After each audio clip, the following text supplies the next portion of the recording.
Welcome back to Daryl D TV. Hey, today let's look at some comic books. Let's look at some cool comic books actually. Today I'm going to focus on showing you guys some of my favorite wrap covers on comic books. There's not a lot of them out there. There's a lot more like artwork that people kind of created, but as far as actual comic books that features rappers on the covers, there's not a ton of those out there. There are some. I want to show you some of my favorites from my collection today, okay? So, let's get started and let's start off hot. This first one I want to show you, I did feature this in another video. Actually, when I found this is Static number 40, I believe, right? Yes, this is Static number 40. I just recently found out about this comic book. Not even, maybe less than a year ago, definitely. And as you can see, we'll get a closer shot of that. You have the Lost Boys, straight out of Jamaica, Queens on there, right? One of my favorite groups. I have all of their albums. When I looked this book up and did some research when I found out about it several months ago, I realized that it was pretty pricey. A little too pricey for me, definitely. I think it was right around the $125 to $200 range, which I wasn't trying to go there anyway. But as I mentioned on another video, I was at a Comic-Con here in town, and I kind of just completely forgot about it. I was just kind of browsing, looking for other stuff, and I saw a vendor who had some Static books. I go, what are the chances that that book is in there? Well, it was in there. Then I go, what are the chances, if it's in there, that I could actually afford it? Well, yeah, I think I paid, if I remember correctly, $25 for this book. It might have even been 30. I don't completely remember. But I didn't pay nearly as much as what I saw it going for online. So I had to pick it up. It's Lost Boys, boom, right on the cover, right all up in your face with the superhero there. Now I read the book. Now I never heard of Static before I found out about this issue of Static. If I did, I just saw it and kept going. This, when I read it, it's kind of a corny story. Some characters in this book decide that they're gonna go to this concert where the Lost Boys is performing. The Lost Boys are on stage, and all of a sudden, there's some character who basically looks like a black version of Kingpin, a black pimp-looking version of Kingpin, and his name is Boom. And I don't know if he yells Boom or has some power that makes, earthquake, but it's all of a sudden it's just like boom, and then everybody, it's almost like a verbal explosion, and that's like his superpower, and he's complaining that he's Boom the human beatbox. That's so corny. Anyway, he's mad at the Lost Boys because they wouldn't, give him a record deal or something like that. And so they're kind of battling each other, I guess. Or, he's trying to, start some static, and then, pun intended, no. And then Static actually comes and, fights him off or whatever. It's kind of a corny story, but I absolutely love this cover. I love the fact that they would put Lost Boys in a book, and that's why I wanted to feature this book on this show. This is one of my most prized, actually, comic books as far as cool covers are concerned. So Static Number 40 featuring the Lost Boys, the first one I want to show you guys. Now, coming up next is this was a title called Rock and Roll Comics. Rock and Roll Comics was sort of a unauthorized bootleg type of comic, if you will, and they featured people from all throughout the music industry. A lot of pop artists, a lot of rock artists, and a lot of rap artists. And this particular one features one of my favorite rappers, Ice-T. This is issue number 37. They did a lot of actually rap covers with rap artists in them. I know I've had the 2 Live Crew, the Ice Cube, the NWA.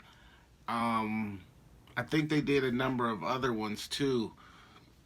Now these or this particular issue is kind of loosely based on, you know, events. It's sort of like whoever wrote this did kind of like their own interpretation of some of the things that Ice-T, you know, experienced throughout his career.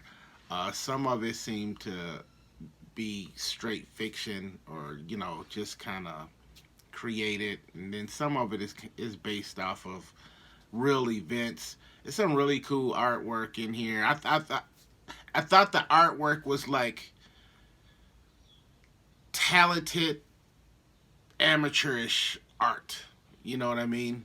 And that's not like I don't mean that in a bad way. I mean that in a complimentary way. I just love the artwork that was in here. In fact, I want to show you the back cover of this.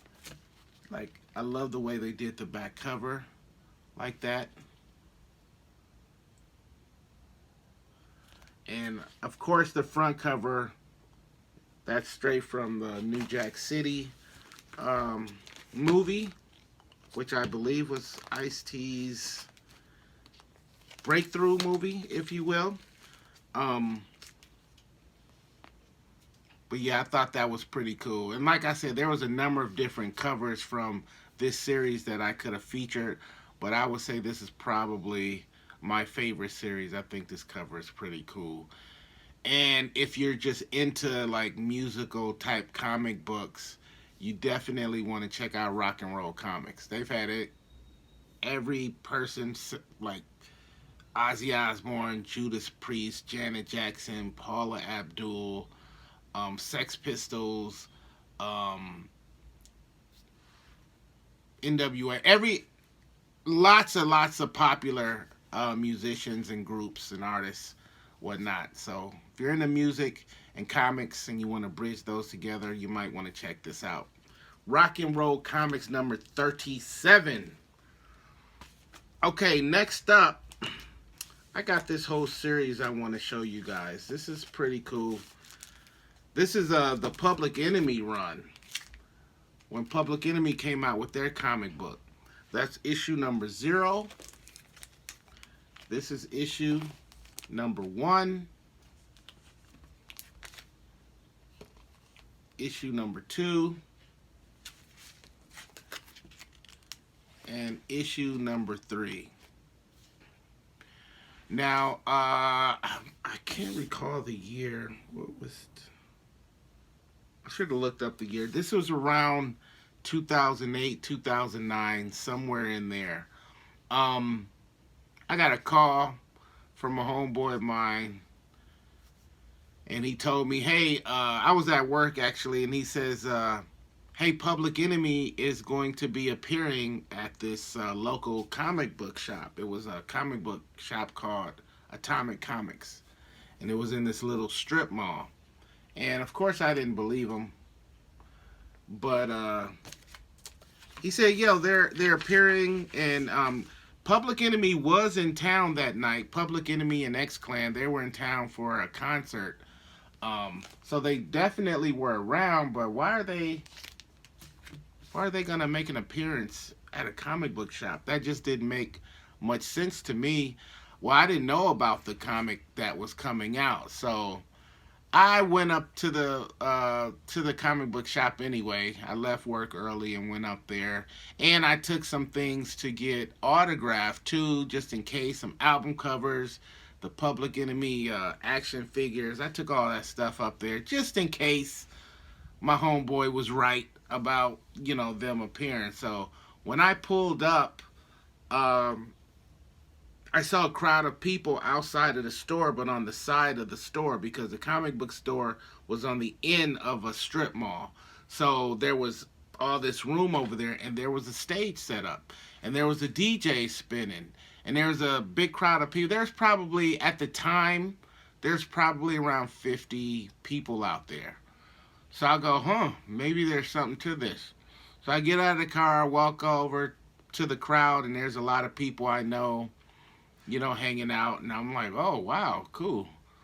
So I guess this is happening. So then I go into the store after maybe 15, 20 minutes, and the store is full of people. There's like a long line from the front of the store. I shouldn't say the front because I came through the front, but there was a table set up all the way on the other end of the store. And so from that table all the way through the store, there was a long line. So I just got in line. I was like, this is really happening. I find out about the comic book. I picked it up that night, all 4 copies. And what's weird is I'm looking at, even though all kinds of different people collect comics, but I'm looking at a lot of the people in this line. And I'm seeing a lot of people. I'm like, no, these people aren't here. Well, why are these people here? They can't be here for Public Enemy. I'm seeing too many middle-aged white women in here. Of all of the people that I know that collect comic books or that are into rap music, especially groups like Public Enemy, that's probably the lowest demographic, if it even exists, if that demographic even exists. And I didn't know what was going on, and then it hit me.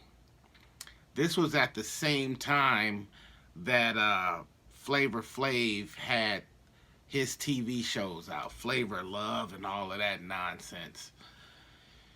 And that's why a lot of these women were here and in line. They could care less about comic books. They could care less about Public Enemy. They were here to see Flavor Flav. And that kind of pissed me off because a lot of them were in front of me.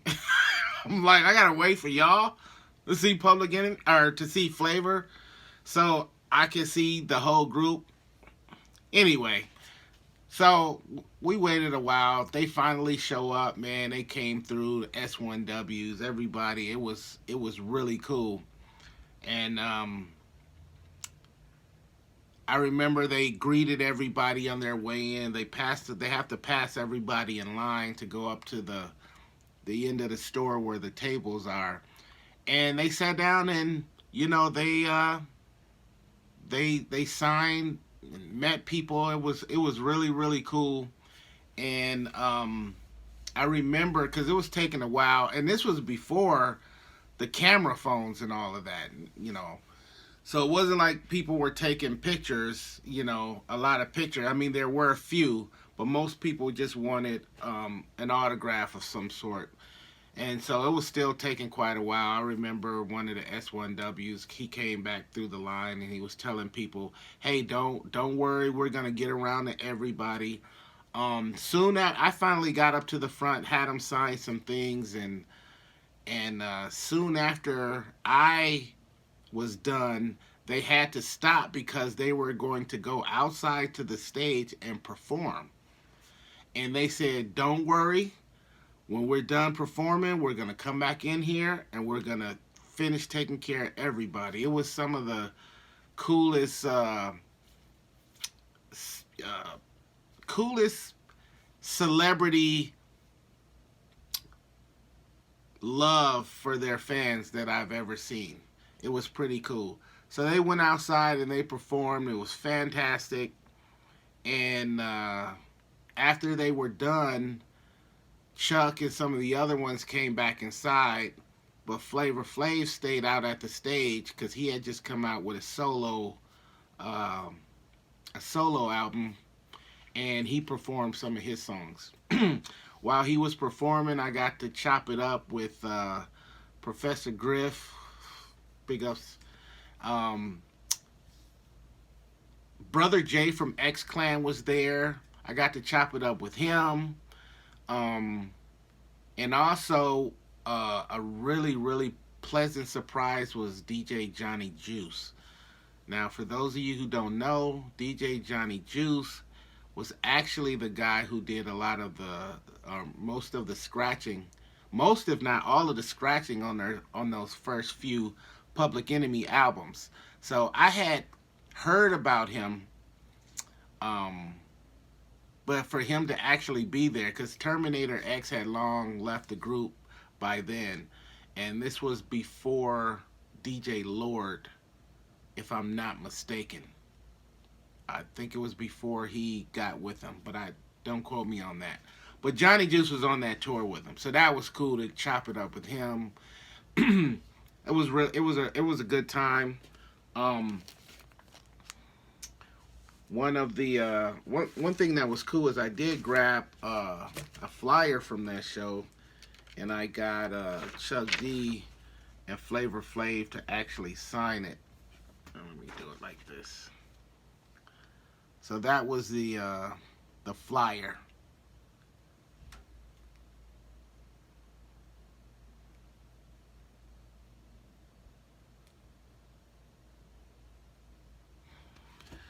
So talk about a really, really cool experience with Public Enemy. This comic book series was a must, an absolute must for my rap comic book collection. Had to feature them in this video. Now there is a lot of rap or hip hop related comic books, but I just wanted the ones where I knew that there were rappers featured on the cover. There are some that I have, like 12 Reasons to Die, which is about Ghostface, but um, it's Ghostface related. But that's not one that I would feature because it's not like Ghostface Killer from Wu-Tang Clan was actually on the cover. So I wanted those that were actually featured on the cover. Just so you know, just a little side note. The next one I want to show you guys is Felt. We all know that Felt is the group that features Murs and Slug from Atmosphere, the group they did. I think they did about 3 albums together. What's really cool about this cover is, and this was a one-off from Image Comics, the best thing about this cover is the art of Jim Mahfood. Jim Mahfood is an incredible comic book artist. I actually met him soon after I moved to Arizona in 98. I met him 98, 99, somewhere in there. Maybe 2000, actually. Somewhere in there. And just a cool dude. Few years after I met him, he moved away because he really started blowing up. He would have like comic strips in various local magazines and newspapers around Phoenix, Arizona, or the Phoenix metropolitan area. So his artwork is very cool. He's a huge hip hop head, just an all around cool dude, and this artwork is crazy. One day I may have to do a video about a lot of his covers, his comic books that he's done. But yeah, when I saw Felt, I mean, come on, it's not like your average rap fan even knows who Felt is, or even knows who Atmosphere or Murs is. The fact that Image Comics would, you know, produce such a great book from, you know, these great MCs with this great artist is it's pretty incredible. I thought it was pretty cool. How many of you guys have even heard of Felt or even seen this comic book? Um, I used to have a ton of these, man, and I've given away a lot as gifts. I've sold a few, and I think I'm down to my own personal copy, so I'll be holding on to that one. Next up, everybody loved these guys. This Kid and Play. This is issue number 1. I had to feature this book. This was during Kid and Play's heyday. They couldn't do anything wrong. They had a, a cartoon at the time. I think they had some cereal. They had a comic book. They were doing all of their movies, and of course they had, their music career.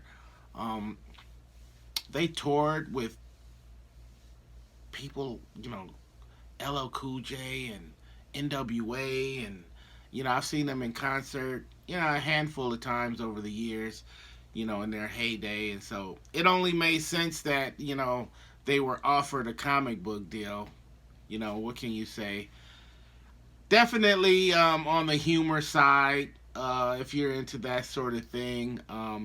But it's not the most stimulating, rap comic book I've ever, read, but definitely a lot of humor in there. It's what you would expect from Kid and Play, and it's pretty cool that, Marvel Comics, put this out. And I can't remember how many issues they went up to, because I have like only maybe a few that I've grabbed over the years.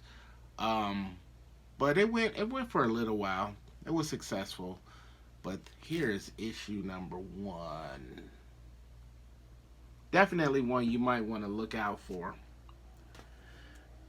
This next series I want to show you is probably,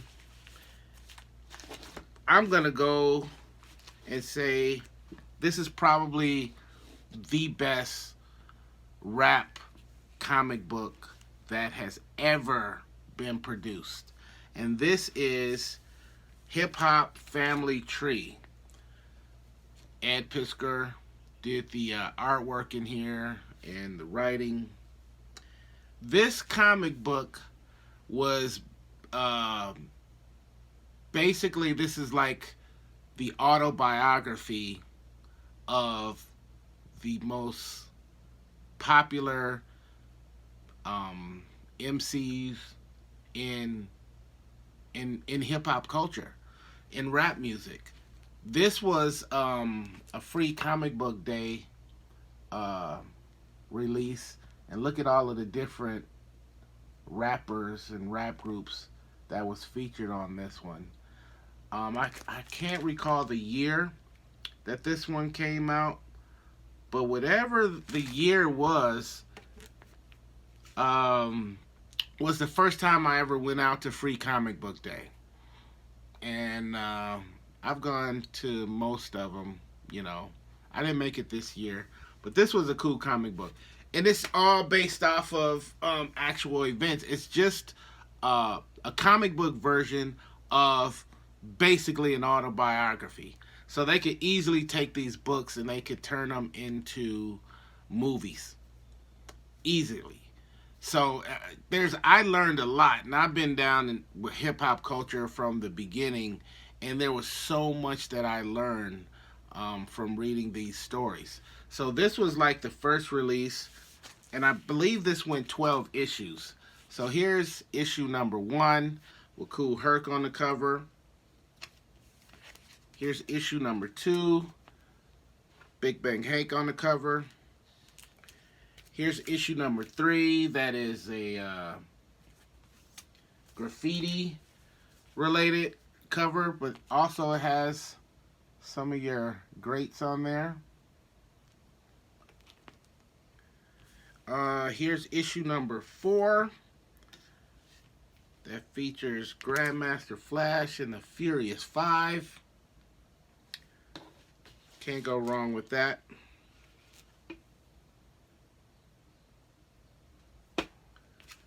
Issue number 6 featuring Ice-T on the cover.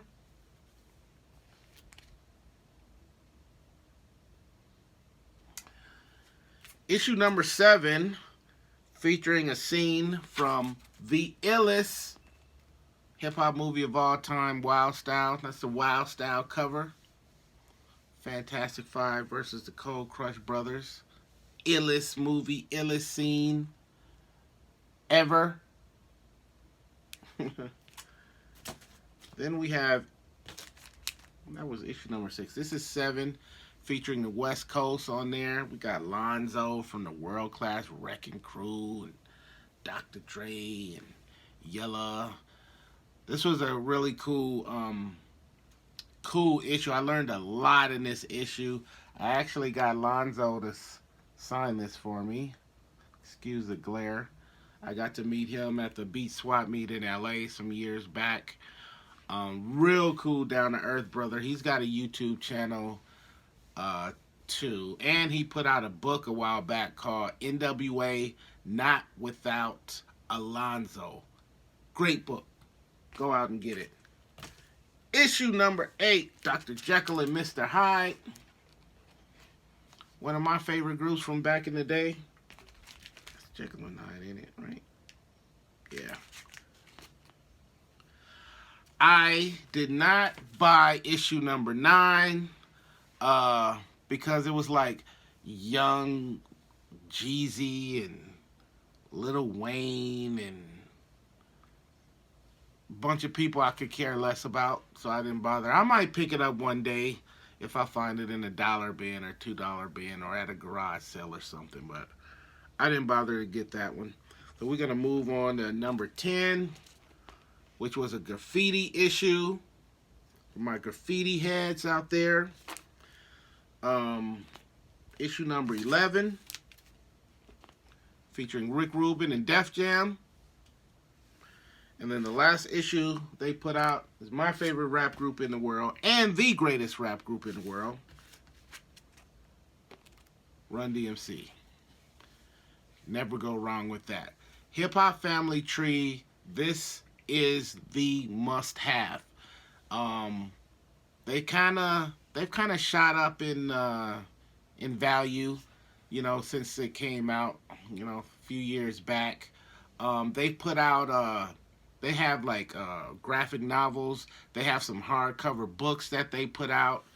Pretty cool series. You definitely want to check that out. If there was any of these books that I would recommend for your rap comic book collection, it would be Hip Hop Family Tree.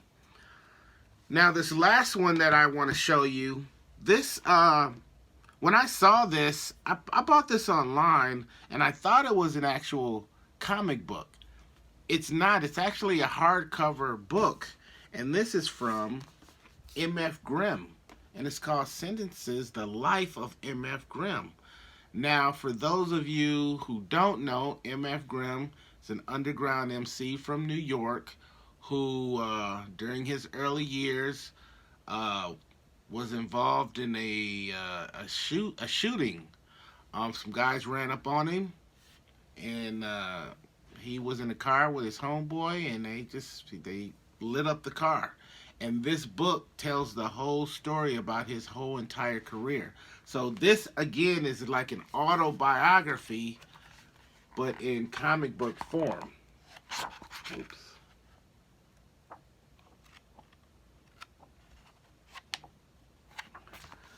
I'm maybe 1/3 through this book, and it is very stimulating, very interesting. Grab it before this book shoots up in price. I'm not exactly sure how long it's been out, but it's from Vertical DC that they put this book out. It's a great book, hardback, but I'm still including it in this series because it's definitely part of my rap comic book collection. That's all I have for you. What do you guys think about these books? Did I forget anything? Did I forget anything that should have been on this list, that should have been on this video? If so, let me know in the comments, or just let me know some of your favorite comic books featuring hip-hop rap artists. And for that one series that came out that redid all of the rap covers, but with the superheroes or villains and stuff. Nah, I don't want to hear about that. That stuff was cool, but that's not a part of what I'm talking about. I wanted those with the actual rappers on the cover. So, let me know what you think. Maybe some of you guys have a whole different set of rap covers that you can share with us. Make a video and holler back at me, because if you do, I want to see it. Until next time, thank you guys for hanging out. This is Daryl D, Daryl D TV. Peace and love.